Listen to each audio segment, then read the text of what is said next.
Hello and welcome to Counterpressed on The Ringer and Spotify. I'm in the studio with Jessy Humphreys and Becky Taylor-Gill. On today's show, it's a return of our 3 Stories episode. We all bring an interesting story from the world of women's sport from the past few weeks and chat, debate and discuss. We're also going to look ahead to England's game against Spain at Wembley. BTG, back in the house, post-Barcelona. We had a little debrief on Monday's show from JPH about the antics. You come with Mascot in hand. Yeah, and it's not even the Mascot that I brought back from Barcelona, which I actually felt no guilt for buying that because Spotify, thank you for the trip, paid for everything. So I had ample money to buy €40 Mascot plushies. For context, the Barcelona mascot is called Cat. Canonically non-binary, by the way. Yeah. I was accidentally she, herring her. I really apologise. I have a trans cat myself, so I should have known better. But someone replied to me like, sorry, I didn't get, oh my God. Cancel Becky Taylor-Gill. They are, by the Barcelona website, why is it like genderless. You've never said that they pronouns? They are. Just don't get it. But Cat is a little bit creepy, but in a fun way. I don't know if I. No, the smile is slightly terrifying. Well, it didn't go down well with It's Honor. the football in the mouth, maybe. So let's paint the picture. Both of you bought the mascot. Jessy, you bought it for your wag, and it didn't go down well as we had maybe hoped. She just looked at it like, you know when you know someone doesn't like something, but they've been given it as a present, so they have to pretend they like it. That's how she looked at it, and I'm got to be honest, Cat Cooler has just been lying on her bedroom floor ever since. Well, okay, bring Cat here. Let's bring Cat I think if Cat's not going to be respected at home, bring them to a house where they will receive love and attention. Well, I will see, because I feel like now we said this, she's going to be like, no, I love her. There's something also. Oh no! You infected me. I have to say, Tazuni had that impact in my house. My wag never liked Tazuni. Okay, Holly, what the fuck? Well, I think the thing about Tazuni is she's at least quite small. Cat Cooler is quite big. It's really big. But famously, my wag wanted the biggest Flo available. So you literally bankrupted yourself. I bankrupted myself to get the Flo. Can I say there's something very Tracy Beaker dumping ground about our mascot collection? The mascot gravy. Well, that leads us perfectly onto the asylum that we are granting today. Should we have a ceremony? Yes. This, a lovely listener messaged me on TikTok and said, I've got a Sochi 2014 mascot. Would you like it? And I said, of course, obviously. We all granted asylum, obviously, because gay people not allowed in Russia 2014. So he, to me, is gay, and we're granting him queer asylum. And he looks like he's been through it. The listener sent us a lovely card as well, which I'll read out to you. I think it's very funny. I hope this incredibly dykey leopard, it's a leopard, I was thinking it was a lion. No, it's got spots. Oh yeah. Finds a wonderful second life with you. I'm sure he will. I don't know what we're doing here. According to their Wikipedia, these mascots don't have names, but, quote, despite the success of the mascot selection process, some accusations have been brought against the mascots. What? And that's it. Well, the accusation. I don't know. It says, so do with that what you will. Okay. What did you do? I'm a bit freaked out. Do we know how the listener acquired it in the first place? So they said their very chaotic bisexual aunt, love her already, iconic, was a nanny in Russia. Oh my God, wow. And brought back like a load of stuff that she left at this person's house, and they like didn't open the bag for like 10 years of stuff from Russia, because I guess they were like, what the hell's in that bag? When they opened it, should we decide that it's a dyke? I think he's giving he. I think he's giving he. Sorry, listener, you've been overruled. Yeah, there he was. We need to get the bisexual on the show. Yeah. I mean, that is a must. Her stories of Sochi 2014. Yeah, wow. Okay. Well, welcome to the dumping ground. We don't care about what accusations were brought against you. Yeah. We support you. We will. I'm sure we'll find out in good time. Okay, well, let's get into our 3 stories. So we've got 3 different stories today. We're going to start with something that broke in the news a few weeks ago. We haven't had time yet to chat about it, but it is actually something that we spent a lot of time talking about on the pod. Listeners may remember episodes where we talked about a big documentary around this. We've also talked about trans inclusion in football. We've also talked about Casa Semenya's book. So this is something that covers all of those topics. It's something that we're really passionate about. So we're going to start our first story, which is about the IOC ruling on gender testing. BTG, take us away. So the IOC have officially banned trans athletes from competing in any Olympic sport, be that individual or team sports. By the nature of this ruling, they have also banned any athlete with any sex difference. When I went to look on the website for the press release, they had these are the 3 key facts that kind of sum up the article. Eligibility for any female category event at the Olympic Games or any other IOC event, including individual and team sports, is now limited to biological females, determined on the basis of a one-time SRI gene screening. Evidence-based and expert-informed, the policy applicable for the LA 28 Olympics and onwards protects fairness, safety and integrity in the female category. It is not retroactive and does not apply to any grassroots or recreational sports programmes. So essentially, athletes have to go through this one-time SRI gene screening, which is a mouth swab. If they test positive, they are banned. And there is a bit in it about rare differences and disorders in sex development who don't benefit from the anabolic and or performance-enhancing effects of testosterone. They can appeal and compete. There is also a bit which I find really disturbing, particularly, which is athletes who screen negative for the SRI gene permanently satisfy this policy's criteria for competition in the female category, unless there is a reason to believe that a negative reading is an error. So they're basically saying, if you test negative... Just this one simple test, unless we, for some reason, continue to be suspicious Yes, of you. unless we think that you're suspicious, which we all know what that means. Anyone that is gender non-conforming, anyone that is kind of more often a black or brown woman, it is ridiculous to be we've sorted it, guys. We found this one perfect test. You're all going to take it and then it's going to be done. But it's not, because it's actually, if we're suspicious of you, then we're just going to keep making you take it until we can find a way to ban you. There is so much to unpack from this.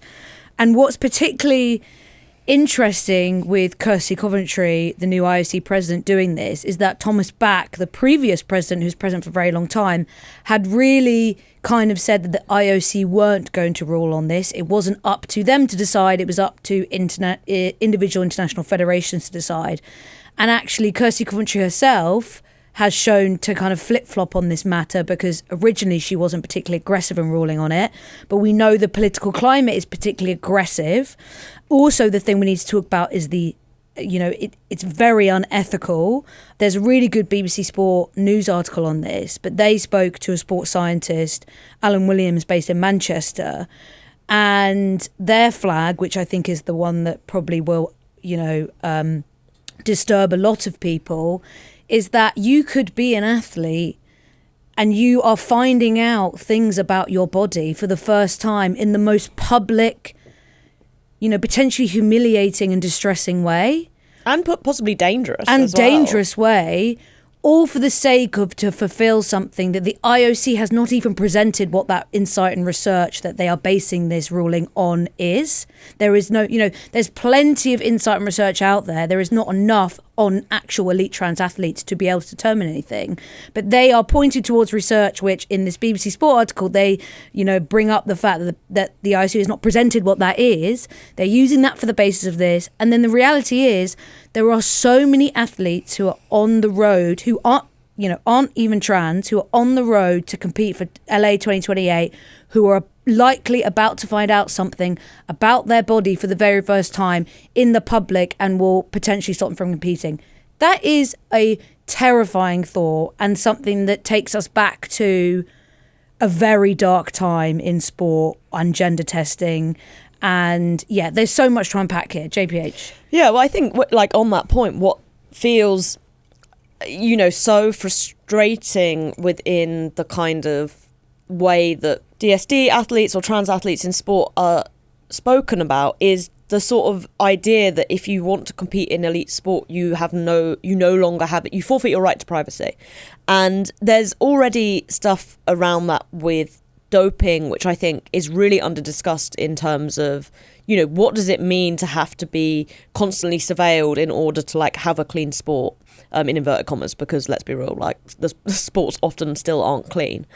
And I think it's really interesting when we think about sort of rights-based stuff as well, in terms of like playing sport as a human right, regardless of your gender identity or sort of biological makeup. And I think it feels it feels like quite a hard argument to make, because I think there is this sort of idea that's really pushed by gender critical feminists in particular, which is that, that by participating in elite sport you do forfeit that. But I don't, where this feels like a very accepted element, like even before we get into, what are the biological realities of this, which are, as you've said, incredibly under-researched. And something that I was listening to a podcast about this called The End of Sport, which I really recommend, who had Madeleine Papon, who's a academic now, but she was also a Olympian middle distance runner for Australia. And, she was making the point that lots of the sort of IOC rulings refer to people who fail this test as biological males, and kind of her theory around that is that they want this language to become really accepted, because then you can take research comparing cisgender men and cisgender women and say, well, this is the proof that, there's like an unfair advantage here. But that's actually not what we're talking about here. Whether you're talking about, say, trans women who transitioned and the impact of that, there's like almost no research on that. There's almost zero research on the impacts of different DSD and how that might like impact you in terms of stuff. And you just get these sort of like top level cases, which then become, I don't know, this like almost like rule of thumb, which is like crazy. Like basically people see like Caster Semenya and it's like, oh, Caster Semenya was really good at running and she has like a DSD, so therefore like every athlete who's like that, and that then every athlete is like that, and that becomes an unfair advantage, rather than being like, well, no, that's crazy. That's just a woman who's like good at running. And on that, I think there's this deliberate attempt, you can't touch on there, but this deliberate attempt to merge and blur the lines of what it means to be trans, because it's very important to reiterate that pretty much all the athletes that have been found to have DSD, none of them are trans. Oh yeah, this like solely affects like women. One trans woman that competed at the Olympics. But and also Laura like Hubbard. No trans women are like you've not got stealth trans women. No, this is like revealing, right? Yes, exactly. And we know that the participation of trans men and women in sport is a hotly debated topic, and unfortunately we are living in a society where they are now not allowed to compete in many countries, and they are being completely discriminated against. And I think what people don't realise is, and going back to what you were saying, Jessy, is like the more that you merge the two, the more that's going to negatively impact women, and everyone is going to be labelled the same and that harms all of us at the end of the day. That harms all of our ability to just exist, because you get to this kind of witch hunt about how people look, how they present, etc. But what they want to do, because it is accepted in society and accepted in politics, is paint everything under, we have to prevent trans people from participating, so therefore we can get away with this. And because there aren't elite trans women in sport, well, firstly because they've now predominantly been banned, but even before, because this wasn't a big population, that's why you then have to go after other people, because otherwise there's nothing to go after. Do you know what I mean? There's almost nobody you can like criticize or have a witch hunt around, and that's why you have to turn to people like Iman Khalif, where it's just like, this is just a woman who's boxing, like this is crazy. But then you've got all of this stuff where it's like, well, we've got to have this person who can be like a figurehead for a transphobic hate movement, but because we can't find any trans people to be that, we've just got to go and find someone else. Like I said, Laurel Hubbard, the only trans woman, did actually come last, so it's not a good hate campaign for them because there's nothing to base it on. It's like, yeah, she actually didn't outperform any of the cis women. I think when I was kind of looking at this yesterday, one thing I think that is interesting is maybe not the right word, it's kind of depressing, is that the IOC World Athletics tried to kind of introduce gender testing again in the early 2000s, and there was a lot of pushback from athletes and publicly. And I think in 25 years, it just shows how backwards things have gone and how bad transphobia is at the moment, that this is so widely kind of accepted by the athletes and normal people, and it's been campaigned for by most of the British media. So yeah, and before people realised that actually wasn't okay, and it's not something that the IOC should be doing. I think it's important to point out that gender testing at the Olympics was introduced in 1936 at an Olympics run by Nazis. It's just... Which is why it's fitting that it's coming back in for an Olympics run by Americans. I think it's so frustrating, and it's so difficult to talk about, and I think we touched on it there of I want to make clear my position that I think trans athletes should be able to compete. I think there is a place for them in elite sport, but that actually isn't really what the conversation is about. And I know that's frustrating there's room for both of those things of I want trans athletes to be able to compete, but also actually this conversation isn't really about trans athletes. It is about women, cis women, women with DSDs who are being targeted by a transphobic hate campaign. And it's just who, again, we've gone over this a million times, who gets to decide who gets to be a woman and who gets to compete. Totally. And it's something that we have been sort of raising the alarm on for a very long time, as have many others. And that's why I think across the next 2 years, now this has come in, people are in for a seriously rude awakening when they start to realise the impacts of this. Some of your faves are not going to be competing in the Olympics because of this bullshit. That's all I'm going to say. I think Jessy teed up a lovely point about Trump, in that also in the kind of wake of this IOC ruling, Trump has said to FIFA, we want you to also bring this in. And if you don't, we're going to pull our bid for the 2031 World Cup.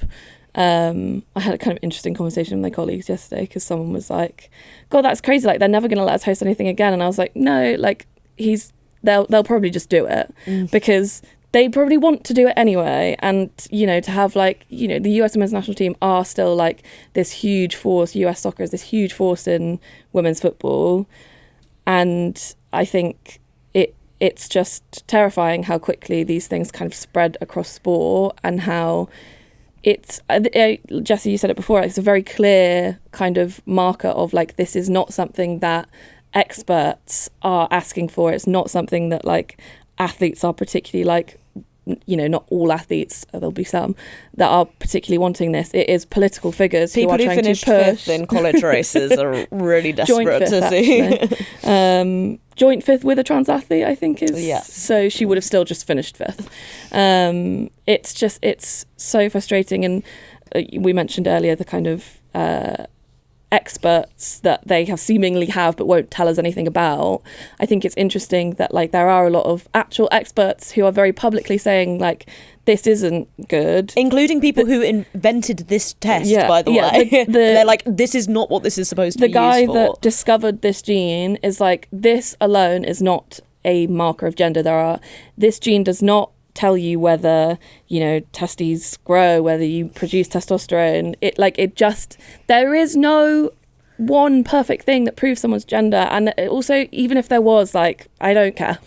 I think something around that as well, which is really often kind of missed from this conversation because of the kind of rhetorical sleight of hand that TERFs use when they're talking about this, which is to take something that's about, say, women or men with DSDs or intersex people and then make it about trans people, is sort of how under-discussed intersex or sexual difference is within society. And obviously that really goes along with sort of a transphobic culture, because if you take the position that men are men and women are women and that's an immutable category and that can't ever change, then there's a huge, you have to pretend then these people don't exist. And I think something that feels really important, I think, as we sort of navigate this time in history, is being able to talk about people and sexual difference and how that can interact and how that can affect people's lives in a way that like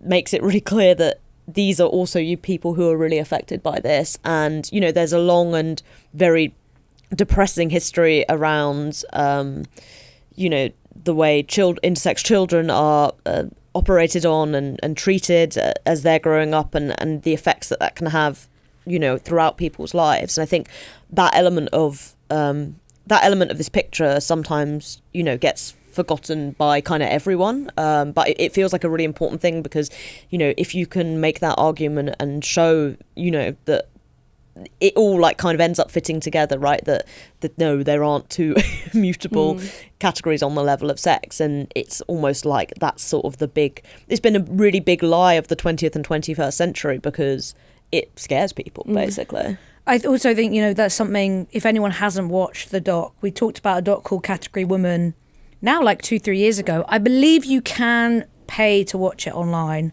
because it didn't get a massive release, but that documentary is all about DSD athletes, some of whom have been operated on, and it's changed their life dramatically, you know, and it's very distressing in parts to watch, all because of rulings and, you know, allegedly advice from the IAAF. Something I just wanted to quickly flag as well, Becky, on the 2031 US bid, is actually what's quite sad about this potential is the US women's national team. You think about people like Megan Rapinoe have been very loud, powerful activists in this space, and her and Sue Bird have already, you know, talked about this ruling on their podcast. The NWSL and lots of its players have really stood up for trans athletes and protested. But we could be living in reality at the 2031 World Cup when plenty of women won't be able to compete at that World Cup if this happens. And, you know, I would be very uncomfortable with that reality, and it'd be interesting to see if there would be pushback from the US women's national team around this, and if there could be a movement around women's football to make sure this doesn't happen. I think one thing I will also say, which feels relevant for the possibility of FIFA bringing this in, but also for the IOC thing, is these governing bodies aren't carrying out these tests. It's like the responsibility of national organisations. And there was a report when World Athletics brought in that, you know, like even British Athletics was asking women to pay, British female athletes to pay for their own kind of tests. But then, you know, you kind of think of that in the British context and you're like, oh, well, you know, this is probably something we are kind of set up to do.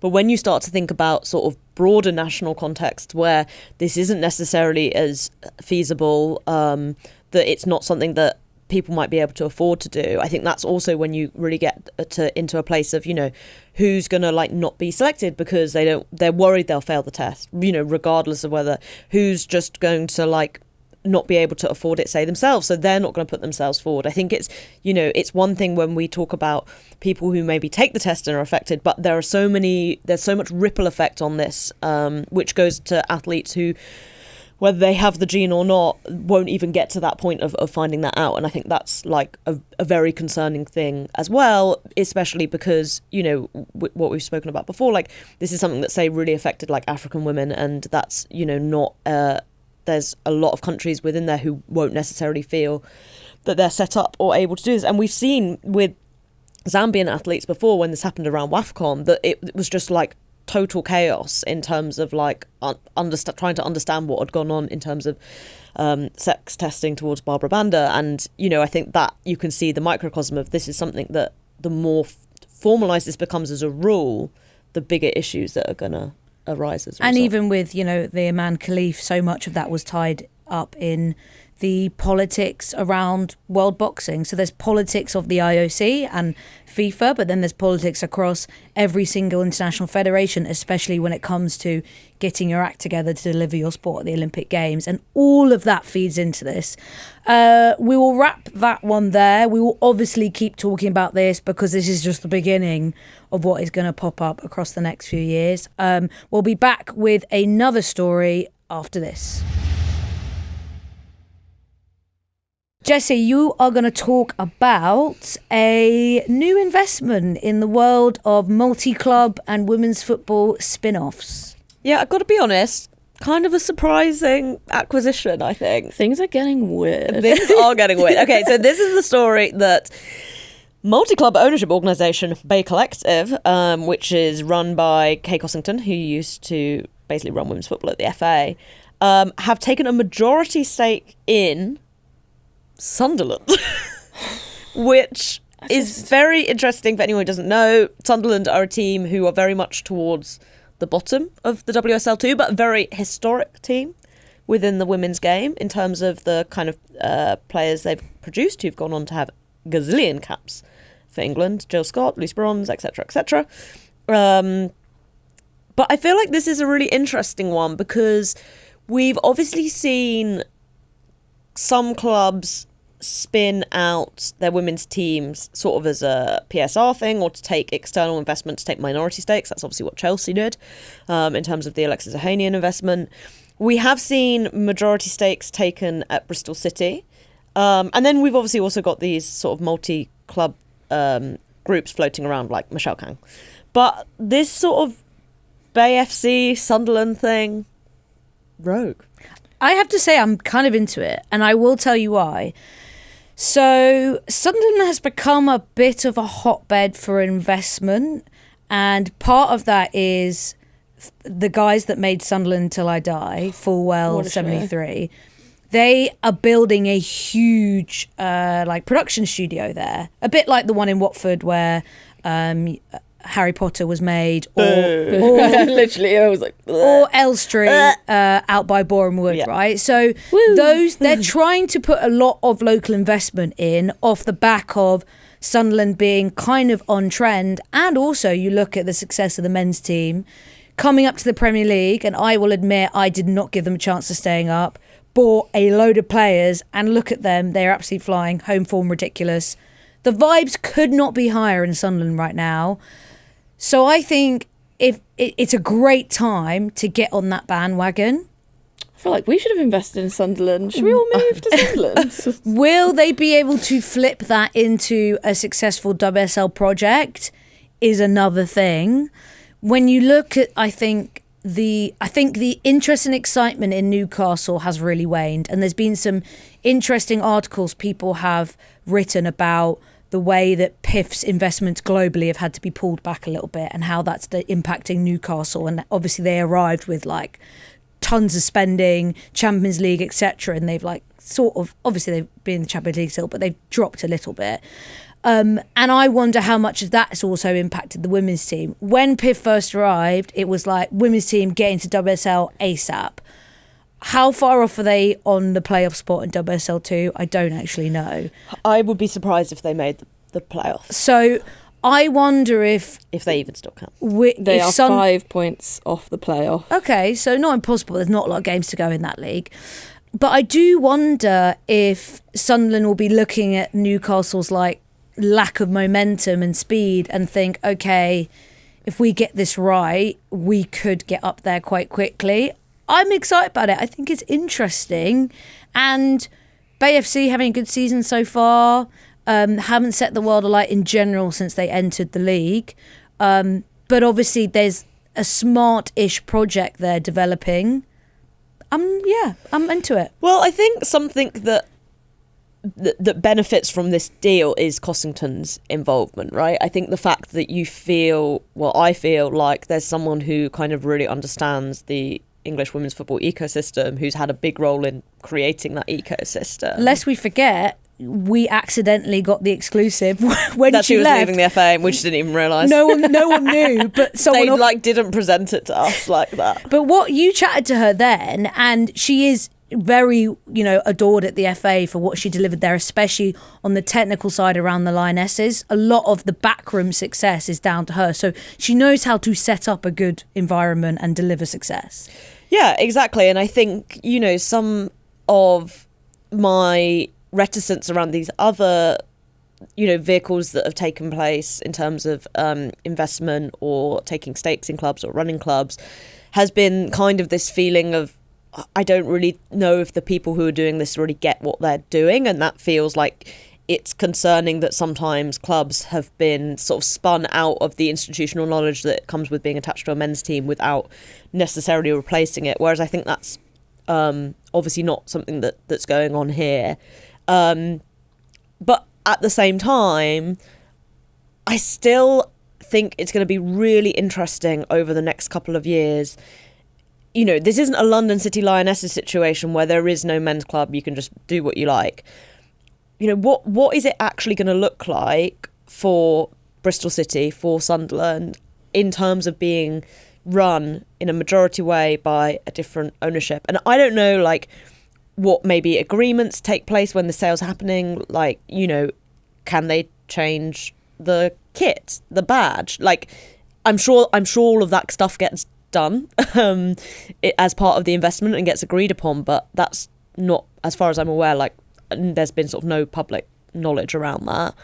And I think it will be really interesting in terms of, how these kind of relationships develop as time goes on. I spoke to Lowie Roberts at Bristol City recently, and I haven't had time to write it up because it's been so busy. She's currently interim CEO at Bristol City, so she won't be there from next season. But she's very experienced. She's worked at the FA, was at Bristol City Academy way back when, and then went to Welsh FA. So she's like done loads. It was interesting chatting to her, asking about like how much individual power do you have.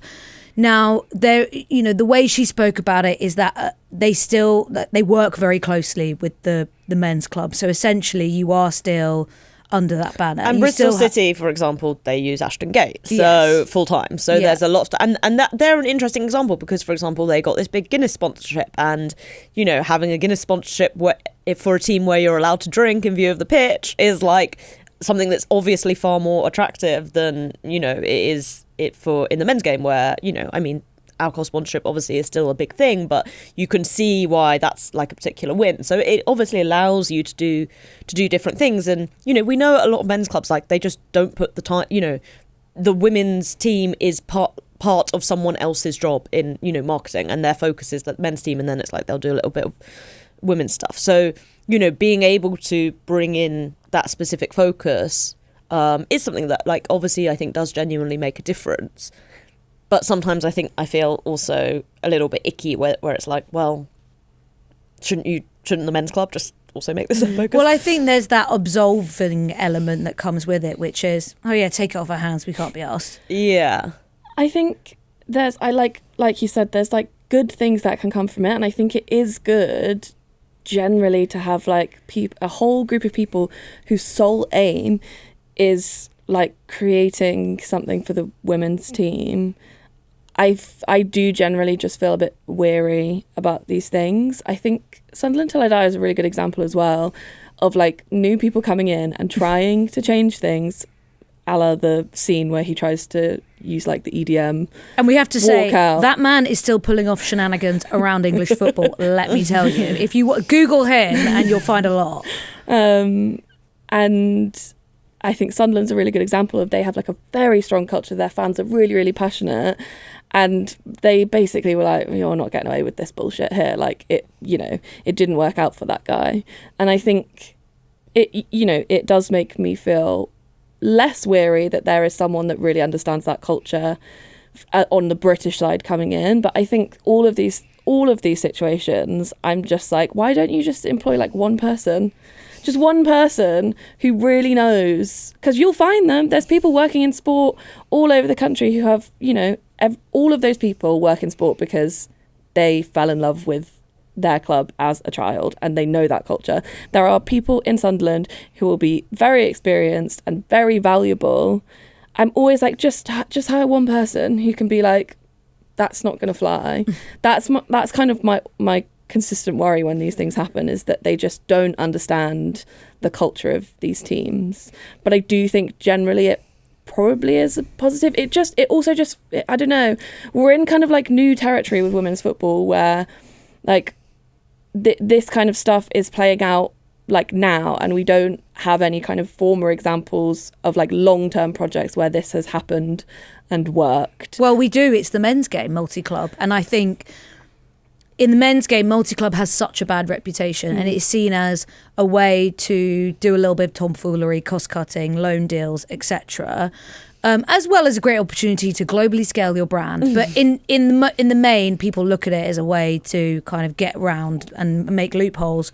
Whereas in the women's game, we do really need investment. So I think there is there's much less negative reputation around it. That doesn't necessarily mean it's inherently bad, but I also think we still need to have our eyes wide open about how it can still be used and abused in the same sorts of way, as well as having, which is what all the multi-club groups talk about, this great basis for women's health and academies and pathways and everything. That's all still true, but you also need to look at, we talk about Michelle Kang and her influence on wider football.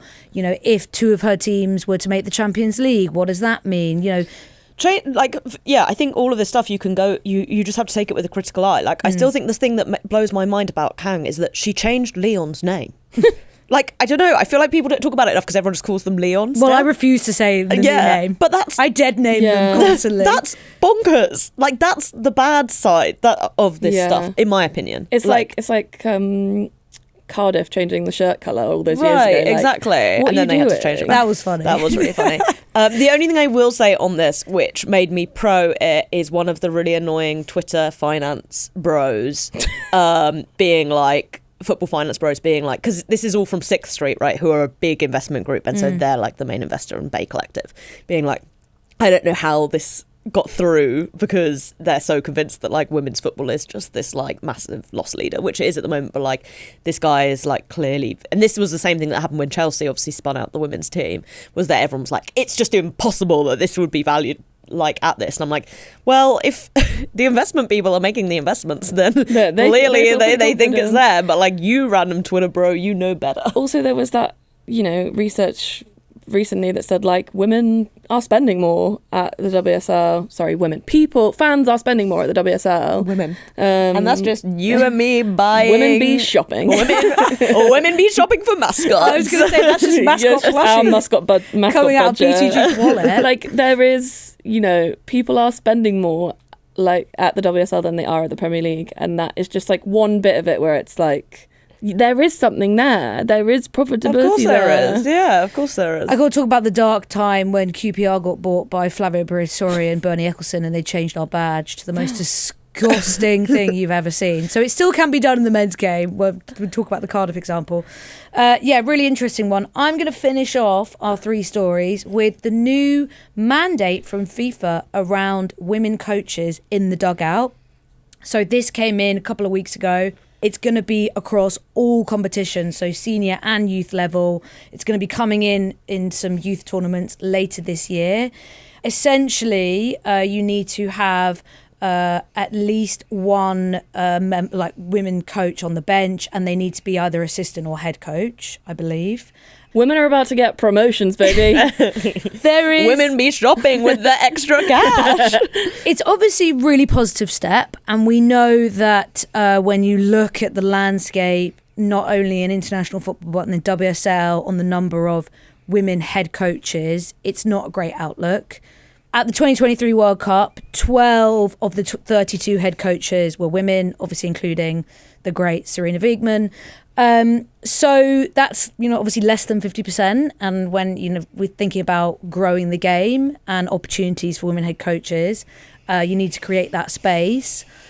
The only instant flag, and this is with anything where you're obviously legislating in a positive way to make change, is so much of the issues are structural. And is this just putting a plaster over something short term? Is it just a really loud, visibly thing that is great for the optics, when not only you need to change so much structurally, but also you need the readiness? And so much about the issues in women's football we have around off the pitch is a lack of readiness, a lack of investment. The cost of, for example, women coaches to do a pro license or even an A license, the opportunities and avenues that make sure that they're prepared for these opportunities. That has to happen at the same time. And to their credit, FIFA and UEFA do invest in these things. But there needs to be more around it to ensure that they can be successful. And also, the culture is ready to accept them, rather than some federations plonking women in, but actually it's your man as the assistant who's basically just doing it all and bullying them into, that's how, I think it's great, but my unwoke approach is... I don't think that's an unwoke approach at all. I think that is like... That was my immediate kind of thought about it. Is Galaxy woke is what it is. Galaxy woke. It's like extra woke. It's like, is the structure, is the... what's the word I'm looking for? System? Is the infrastructure ready for these women to take these positions? And to their credit, I had that thought, and then I went and looked at the press release, and there was also, it wasn't just, you have to have a woman coach. There was also like, here is how else we are also investing in making this possible. So I think they do understand that it's not just they're just not getting hired. They also just don't exist a lot of the time. It's not because there is, a load of really, really good coaches who are women who are just like sat twiddling their thumbs at home waiting for a job. Like they understand that it is a process.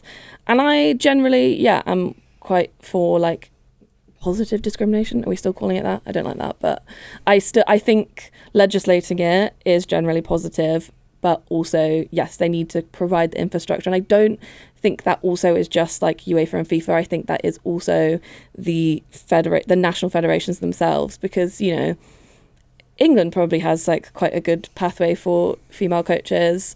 But there are lots of national federations who already really struggle with the infrastructure around their women's teams in general. So I can't imagine that, Jamaica, who have had all these problems with paying their women's team, like I can't imagine they have like a really robust infrastructure for creating female coaches. There was also something, I read this piece that Kerry Harris, who's a lecturer in sport coaching at Cardiff Met Uni, wrote, and it was on I just found it on a Welsh football website, and something she raised, which I hadn't thought about at that point, was the frustration that it's also the onus of the women's game to make this change. And I think we forget that sometimes a lot and I think you think about it when you think about participation, and I think women's football has finally shaken this off. But when, think about 2019 World Cup, and so much about England's, what they did at that tournament was about inspiration and this responsibility that women's sport always carries to make societal change.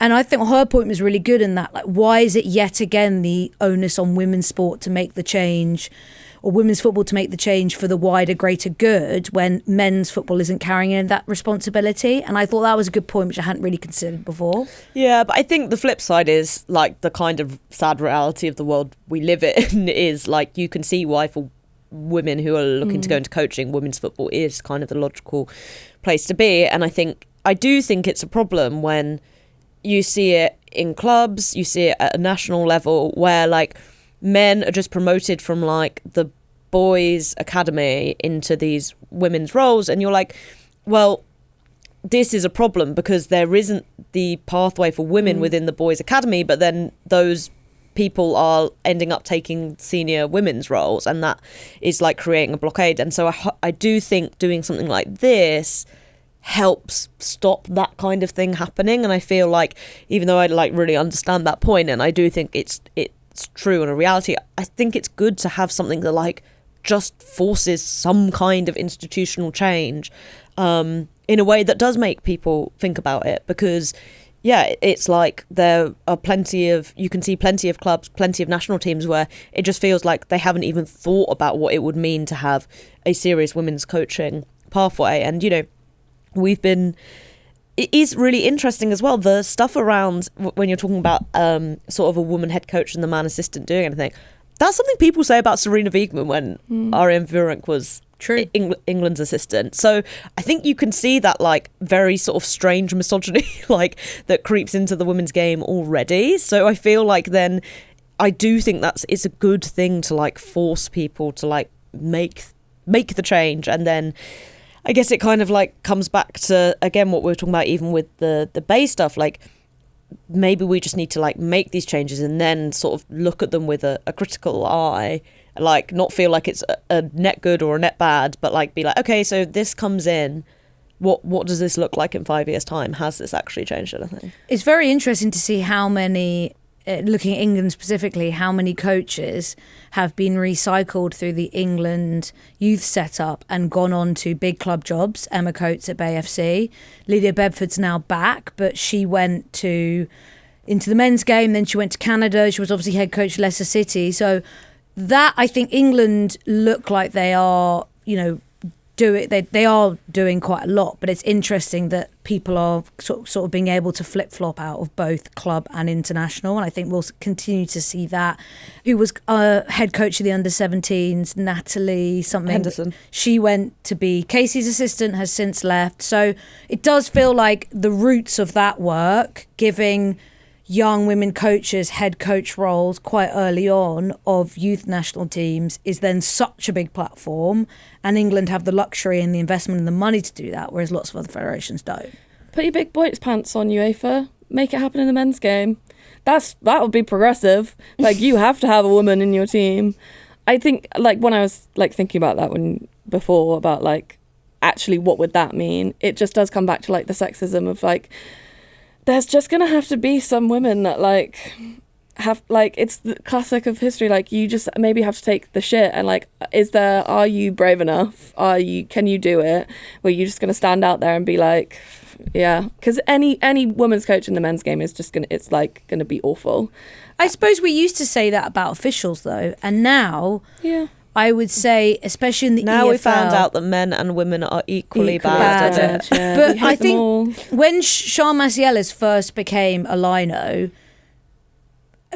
Keys, I guess, being that's what I was going to say. Like, but had to take that shit. But the now post-Keyesian era, so many people were terrified. We're living in a Keyesian world again, Flo. I know, but so many people were terrified with his tuna about the week-by-week abuse. And obviously, none of us could have the experience of sitting right next to Sean Mascielis every week and hearing or seeing that. But I think in general, in terms of what's been reported, women officials are so much more respected now across the men's game than they ever have been. Because they give them the good ones.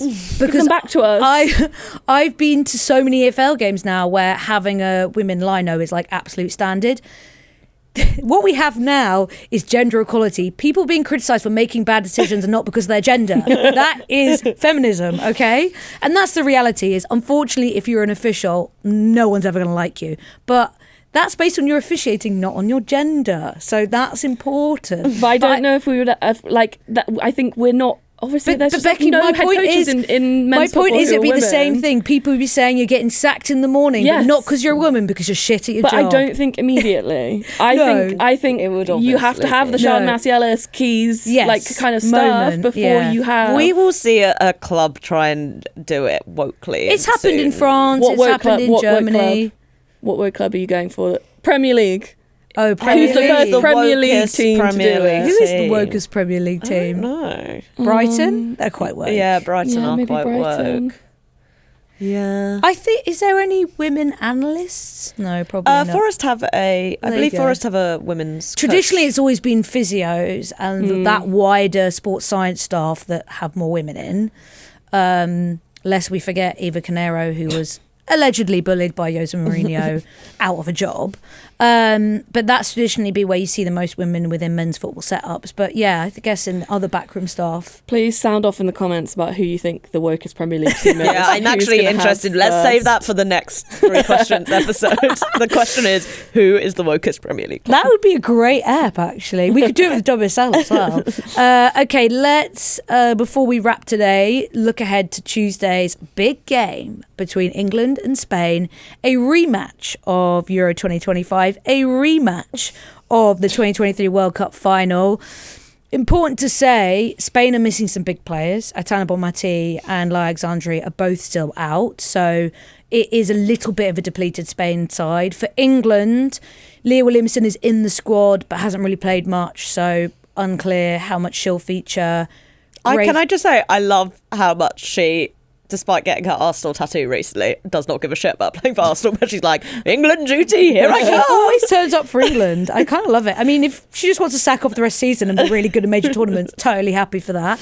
It's an interesting game because whoever finishes top of this group automatically qualifies for the World Cup and really is between England and Spain. It's a straight shootout.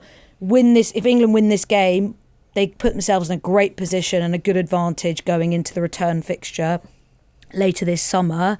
It is a revival of the big Wembley result that England got last Feb, which I think was a marker for and a bit of a blueprint for how they could play the Euro 2025 final. A famous LJ defensive performance, one of the greats. Jess Park was also great that night. They're both in this England squad. England won 1-0. JPH, think we're going to get a repeat of that in Tuesday night's game? I don't know. I feel like I've not really thought about England recently. Yeah, me neither. It was kind of weird. I have to say it. I don't care about England outside of big tournaments. I just can't. I can't find it. I in do me. like playing Spain. I wish we didn't play Spain all the time, but it does feel quite exciting. Like, I know they've sold like 70,000 tickets, and it's obviously, when you're like, oh, rematch of the Euros, rematch of the World Cup. Also, I watched a video on TikTok recently, which was people at tramlines cheering when England won the Euros penalties, and that made me feel emotional. Yeah, I just got goosebumps. Wow. See, I do care about them deeply. I mean, I think these kind of games, I think more where I stand is I enjoy the games, but I can't be bothered to read serious narratives about them, if that makes sense. So I'm looking forward to it. I think it'll be fun.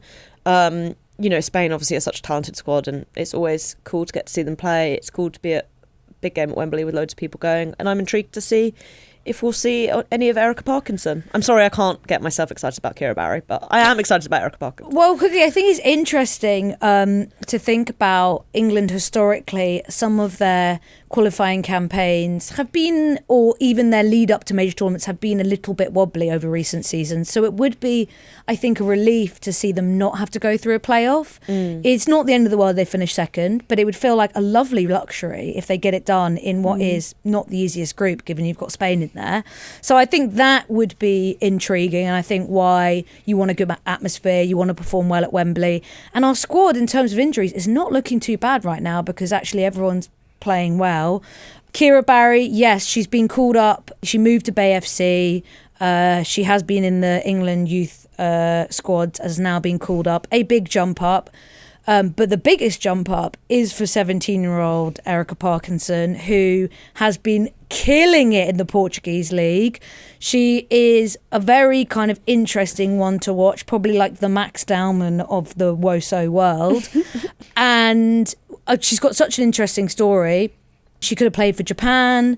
Her brother currently plays in the Japan youth national team setup. He also plays in Portugal. She speaks 5 different languages. Very Christian, like super focused. I mean, I hope that it turns out, when these young players emerge and you're like, oh. I would be actually very surprised if we see her get minutes. Definitely not. But what I mean is not minutes in this squad, but I'm like, I hope she is someone we keep talking about. You know, sometimes when the archetype big example is Freddie Adu in the US, broke out as a 15-year-old and it all went horribly wrong.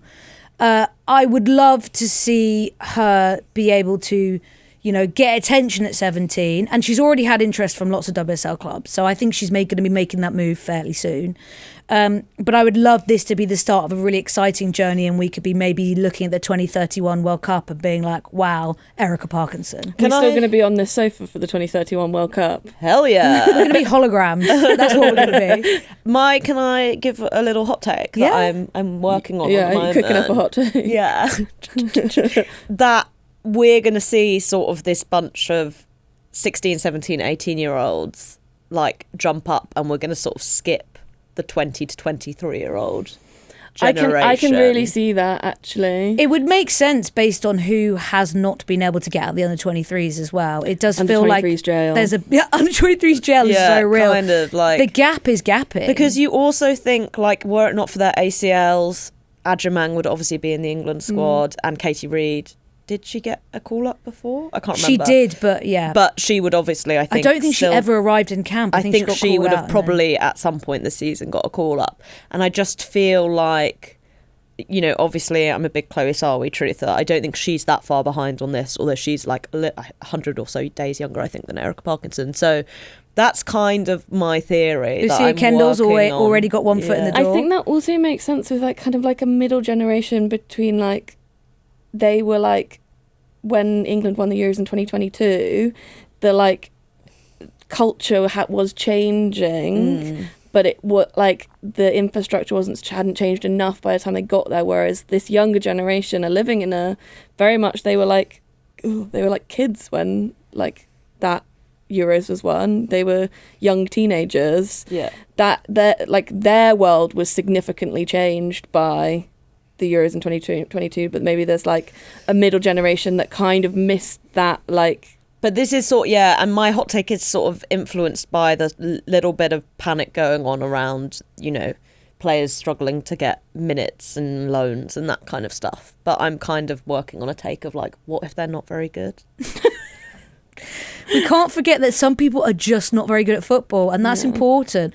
I also think it's a massive credit to, sorry, this is becoming an England Pathway pod, but a big credit to that, because when you speak to the younger players and the coaches of the youth national teams, they talk about how Sarina Wiegman is always keeping an eye. She's always kind of appearing, disappearing. That's scary. But there's much more joined up thinking about that, and a lot of it, and we spoke about I think before with Kate and Gilly on the pod, is like a lot of it is sink or swim. Like we're putting you in as a test, as a psychological and a physical test of how can you handle yourself.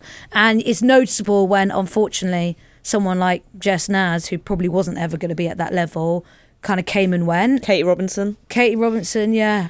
I would love to see Sarina Wiegman's footballology. I would love to have her as a friend. Do you think she has one? No, I think she should. I think she should, and then she'd check in and we'd be like, ooh, who's she looking at today? Shall we ask? Yeah. I've not got accreditation for the Spain game. I'm just going on Find her. a lot. I did, but I'm not going to go anymore, but maybe I'll go. Can you go and ask Serena? I'll ask Theo to ask. Press pack, I know you listen. Who will step up for us? Who will step up on it? And lovely. also, like, what's her burner? She's got a Twitter burner. And she's got a footballology burner. So maybe she's got a footballology burner too. All right, well, we'll leave it there. Good chat, everyone. What's everyone up to this weekend? You're at the Arsenal I'm going Men? to Arsenal Men, yeah, and then I'll be at Wembley on Tuesday. ETG? You going to Wembley? No, it's Men's Champions League. Oh, you working? Yeah. I'm very sad. Last time they played at Wembley against Spain, it was the blackout. Oh my God! Yes. I'm going to miss History. and what cultural moment I'm going to miss this time? Oh, Yeah. also, we haven't even talked. It's parading Mary Earps night as well. Oh, you're missing a huge her story Will moment. she be booed? No, okay, she in won't. the comments, Jessy, can we put a poll up? Jessy, Will are Mary you Earps gonna be boo her? booed?